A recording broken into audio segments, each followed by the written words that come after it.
Hi മക്കളെ, JC. സാറാണ്. വളരെ പ്രധാനപ്പെട്ട ഒരു കാര്യം നിങ്ങളുമായിട്ട് ഷെയർ ചെയ്യാൻ വേണ്ടിയിട്ടാണ് ഞാൻ ഇന്ന് വന്നിട്ടുള്ളത്. അപ്പോൾ മക്കൾ വീഡിയോ സ്കിപ്പ് ചെയ്യാതെ മുഴുവനായിട്ട് എന്ത് ചെയ്യണം, കാണണം കേട്ടോ. അപ്പോൾ എനിക്ക് പറയാനുള്ളത്, നിങ്ങൾ അറിഞ്ഞിട്ടുണ്ടാവും ഓഗസ്റ്റ് 20 ഓണം എക്സാം നടക്കാൻ പോവുകയാണ് അല്ലേ. ഓണം എക്സാമിൻ്റെ ഡേറ്റ് ഒക്കെ വന്നിട്ടുണ്ട്. നമ്മളെ സംബന്ധിച്ചിടത്തോളം 7ാം ക്ലാസ്സിലെത്തിയ സമയത്ത് ആദ്യമായിട്ട് നമ്മൾ എഴുതാൻ പോകുന്ന എക്സാമാണ് ഓണം എക്സാം എന്ന് പറയുന്നത്.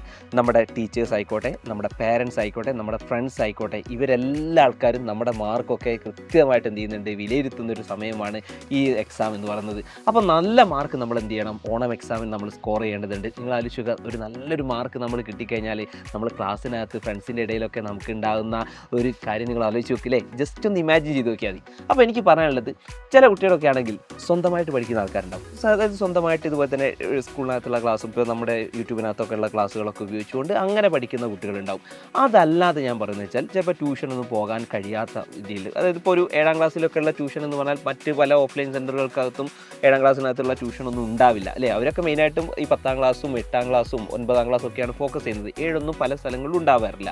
അപ്പോൾ അങ്ങനെയൊക്കെ ബുദ്ധിമുട്ട് അനുഭവിക്കുന്ന കുട്ടികളൊക്കെ ഉണ്ടെങ്കിൽ അവർക്കെല്ലാവർക്കും വേണ്ടിയിട്ട് ഒരു കിഡിലൻ ബാച്ച് സൈലം ഒരുക്കിയിട്ടുണ്ട്. അതാണ് അവഞ്ചേഴ്സ് ബാച്ച് എന്ന് പറയുന്നത്.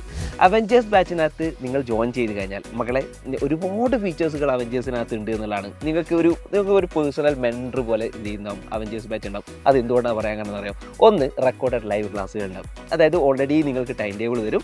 ആ ടൈം ടേബിളിനനുസരിച്ച് എന്ത് ചെയ്യും, ക്ലാസ്സുകൾ ലൈവായിട്ട് പോകും.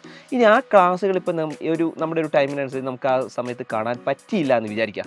വിഷമിക്കേണ്ട ആവശ്യമില്ല. നിങ്ങൾക്ക് പിന്നീട് എന്ത് ചെയ്യാം, സമയമെടുത്ത് നിങ്ങൾക്ക് വേറൊരു സൗകര്യപ്രദമാകുന്ന സമയത്ത് നിങ്ങൾക്ക് എന്ത് ചെയ്യാം, അത് കാണാം. കാരണം അത് ഓൾറെഡി റെക്കോർഡഡ് ആയിട്ട് അവിടെ കിടക്കും.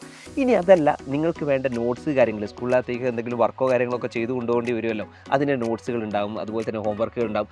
അതെല്ലാ കാര്യങ്ങളും നമുക്ക് എന്തുണ്ടാവും, അതിനകത്തുണ്ടാവും. അപ്പോൾ നോട്ട്സുകൾ കാര്യങ്ങളൊക്കെ ഫുൾ അതിനകത്തുണ്ടാവും.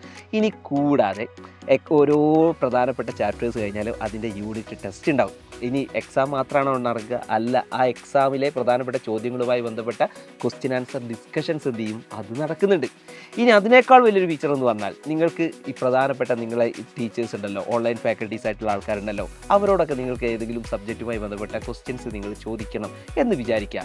അതിനുള്ള ഓപ്ഷൻസ് എന്ത് ചെയ്യുന്നുണ്ട്, അവഞ്ചേഴ്സ് ബാച്ചിനകത്തുണ്ട്, ആപ്പിനകത്തുണ്ട്. അപ്പം ഞാൻ പറയുന്നത്, ഒരുപാട് കിഡിലൻ ഫീച്ചേഴ്സുകൾ അടങ്ങിയിട്ടുള്ളതാണ് അവഞ്ചേഴ്സ് ബാച്ച് എന്ന് പറയുന്നത്. അപ്പോൾ മക്കളെല്ലാ ആൾക്കാരും ഉടനെ തന്നെ എന്ത് ചെയ്യുക, അവഞ്ചേഴ്സിൻ്റെ ഭാഗമായിട്ട് മാറുക. ഞാൻ പറഞ്ഞല്ലോ, ആകെ കുറഞ്ഞ നിങ്ങൾക്കൊക്കെ താങ്ങാവുന്ന ഏറ്റവും അഫോർഡബിൾ ആയിട്ടുള്ള റേറ്റിനകത്താണ് ഒരു വർഷത്തേക്ക് നിങ്ങൾക്ക് വേണ്ട ട്യൂഷൻ ക്ലാസ്സുകൾ എന്ത് ചെയ്യുന്നത്, അവഞ്ചേഴ്സിനകത്ത് നൽകുന്നത്.